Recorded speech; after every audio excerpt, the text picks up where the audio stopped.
Hello everyone and welcome back to our channel. In today's tutorial, I'm going to show you how to quote in Slack.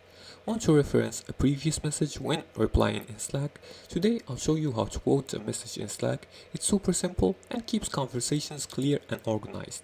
Now let's follow this tutorial step by step. The first step is to hover over the message you want to quote. Now on desktop, hover your mouse over the message once you log into your Slack account and access the DMs. Now on mobile, you're gonna have to click on the Slack app and access it. Now after you access the Slack app, make sure you're logged into your account. After that, click on the DMs and here you'll find the messages. Hover your mouse over the message, and the second step is to click on reply in thread. Now after you hover you long press the message on mobile phone or you hover your mouse over the message on desktop, a few icons will appear. Click and choose the option that says reply in thread. It has the speech bubble icon. Now as you can see, I can't show you because I don't have any messages in this account. After that, the third step is to type your response.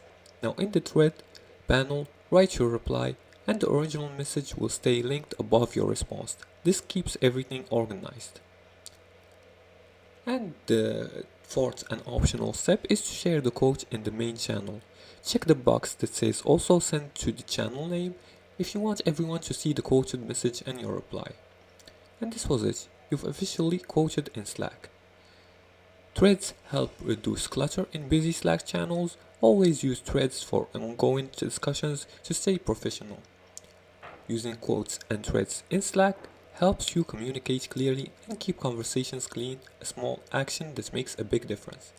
And this was it for today's tutorial.